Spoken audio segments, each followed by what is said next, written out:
For this seventh day of Pesach, we return to the book of Exodus. According to the regular weekly reading cycle of the Torah, we have been in the book of Leviticus, but now we return to Exodus, specifically starting with verse 17 of chapter 13 of Exodus and concluding with verse 26 of chapter 15. This passage in the Torah describes how the people of Israel had arrived at the shores of the Red Sea, and there they were literally and figuratively between the devil and the deep blue sea. Pharaoh's host was charging hard at them while they had their backs to the Red Sea. According to the Torah, Moses then stretches forth his hands over the waters, and the waters part to allow the Israelites to pass safely to the far side and deliverance. There they then sing their glorious song of deliverance, Shirat Hayam, the song of the sea, as they celebrate their deliverance and see Pharaoh's host drown in the Red Sea. A passage from Shirat Hayam, from the Song of the Sea, is included in our daily liturgy. Mi chamocha ba'elim ad Hashem, who is like you, O God, among all that is worshipped? And surely this was the Torah's way of asking the rhetorical question. Nothing is comparable to God. These events of our Torah portion take me to my own journey to another sea and a song associated with this journey. It was the summer of 1962, and I was headed to the Jersey Shore early one Sunday morning. I was with my father. We were going fishing. I have to acknowledge that though fishing was a great favorite pastime for my father, Alav Hashalom, as a teenager, it was far from my favorite pastime. In fact, the night before, knowing that I had to get up so early the next morning for this fishing expedition, I had to leave a party. I didn't fall asleep quickly that night either. I suspect I was so filled with Coca-Cola and the caffeine and all the potato chips that I had eaten at the party were churning in my stomach that I probably didn't fall asleep until 2 or 2:30 that morning. 4:30, my father awakened me, and by 5:30, we were headed down the Garden State Parkway toward the Jersey Shore. En route, I heard a song. I have to add, the radio was not on. And we didn't have iPods or iPhones or MP3 players and what have you in 1962 that I could hear this song. No, rather I heard the song in my head.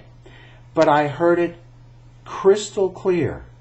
And every note, every instrument, every voice, every beat of the song was so clear and precise that it was as if I was listening to it on a record player. The song was Come Go With Me, a 1950s doo-wop classic. Moreover, as the song ended, it was as if I could pick up the arm, the stylus, the needle of the record player. Perhaps you remember record players, and I could move the arm back to the beginning of the song and listen to the song again and again and again. I have to add, Come Go With Me was one of my favorite songs as a teenager. A song I would learn recorded by Pittsburghers, which of course tickles me. I have to add another facet of it that tickles me was that the group that recorded it, the Dell Vikings, in addition to being Pittsburghers, were a mixed racial group, very unusual for music groups in that era, consisting of black and white Americans.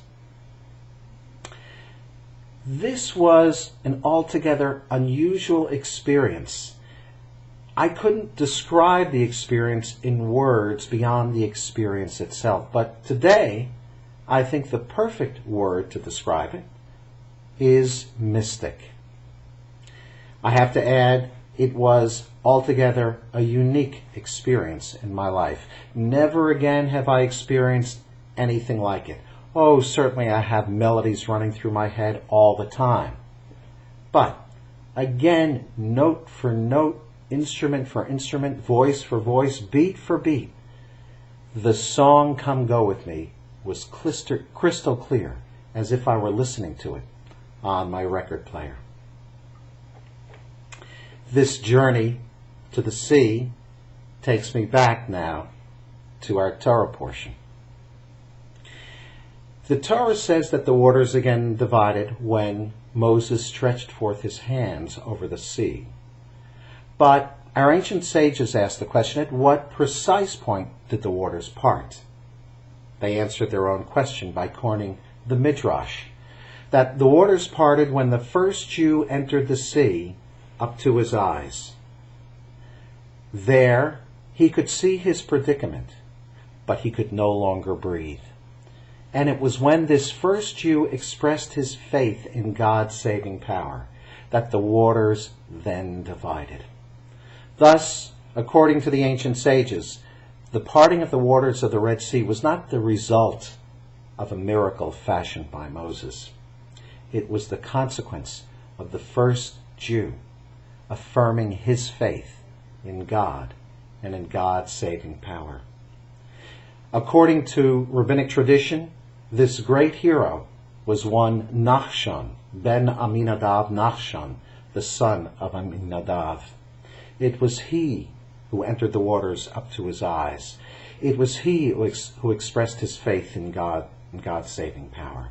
It was he who said to his fellow Jews, by his actions, "Come, go with me." What a wonderful lesson this is for all of us.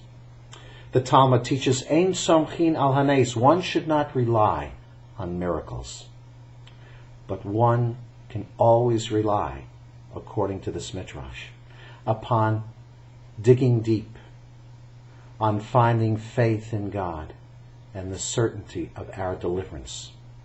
All of us face waters that daunt us. At such moments, we shouldn't expect a miracle. Rather, we should turn within. We should jump into the waters. We should affirm our faith in God. And thereby, may all others follow our example as we say to the world through our faith, "Come, go with me." Come study Torah at Temple Emmanuel. Chag Sameach and Shabbat Shalom.